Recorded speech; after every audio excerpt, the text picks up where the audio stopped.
సిపాయిల తిరుగుబాటు 1857లో వచ్చింది.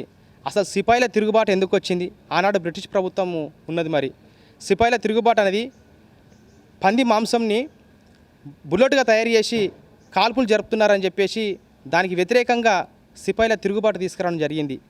అంటే ఆ రోజు సిపాయిల తిరుగుబాటులో చాలామందిని అమరులు చేసిర్రు. దాని తర్వాత అతివాద మితవాదం కూడా ఏర్పడ్డది. అతివాద మితవాదం ఈ భారతదేశం కోసం ఏం ఆలోచించారు?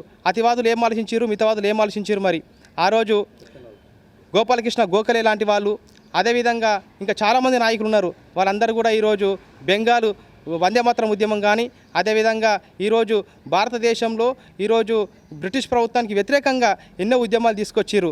ఈ ఉద్యమాలకి ఒకరిద్దరు కారణాలు గారు, చాలామంది ఇందులో గణపతి దేవుణ్ణి కూడా దీంట్లో తీసుకొచ్చారు. ఎందుకంటే గణపతి దేవుణ్ణి మేము తీసుకొస్తే దాని కిందనన్నా కనీసం ఈ బ్రిటిష్ ప్రభుత్వానికి వ్యతిరేకంగా చర్చలు జరుపుకోవచ్చు అని చెప్పేసి అట్లాంటి గణపతి దేవుని కింద షెడ్యూల కింద కూడా మీటింగ్లు ఈ భారతదేశాన్ని ఎట్లా మనము ముందు తీసుకెళ్ళే, మన వందేమాతరం ఉద్యమాన్ని ఎట్లా మనము ముంగరు తీసుకెళ్ళాలని చెప్పేసి ఆ రోజు మాట్లాడుకోవడం జరిగింది. అట్లాంటి ఉద్యమాన్ని మనం ఈరోజు స్ఫూర్తిగా తీసుకోవాల్సిన అవసరం చాలా అవసరం ఉందని చెప్పేసి నేను చెప్తా ఉన్నాను. మనకు భారత స్వతంత్రం 1947 అర్ధరాత్రి బ్రిటిష్ ప్రభుత్వం మనకు స్వతంత్రం ఇచ్చి వెళ్ళిపోవడం జరిగింది. స్వతంత్రం రావడానికి చాలా అమరవీరుల కృషి, అనేక మంది నాయకుల హింసా మార్గాన్ని వదిలి అహింసా మార్గంలో మహాత్మా గాంధీ గాంధీ గారు అనేక మంది స్వతంత్రం కోసము పోరాడి ఎడకీలకు స్వతంత్రం సంపాదించుకున్నారు.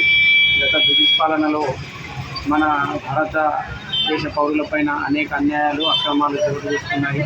అలాగే మన భారత సంపదను అంతా కొల్లగొట్టి విదేశాలకు తరలించడం జరిగింది. అయినప్పటికీ మన భారతదేశ పౌరులు కానీ, మన భారతదేశ నాయకులు కానీ ఎలాంటి ఆత్మస్థైర్యం కోల్పోకుండా ధీటుగా నిలబడి ఈరోజు ప్రపంచ దేశాలకు ధీటుగా మేము భారతీయులమని సగర్వంగా చెప్పుకుంటున్నాం. వారు ఎన్నో విధాలుగా అటు ఆంగ్లేయులు కానీ, ఇటు మొఘళ్ళు కానీ భారతదేశాన్ని విచ్ఛిన్నం చేయాలని అనేక కుట్రలు పన్నింది. ఆ కుట్రల నుండి అన్నింటినీ తిప్పికొట్టి భారతదేశ పౌరులు ఈరోజు మళ్ళీ అగ్రస్థానంలో నిలబడడానికి ముందంజలో ఉన్నారు. ఎట్టకేలకు ఎప్పటికున్న ప్రపంచంలో భారతదేశమే అగ్రస్థానంలో ఉంటుంది. ఇది ఒక భారతీయ పౌరునిగా నేను గర్విస్తున్నా. ఖచ్చితంగా నా వంతు కూడా భారతదేశానికి ఎలాంటి అవసరం ఉన్నా ఏదున్నా ముందంజలో ఉంటా.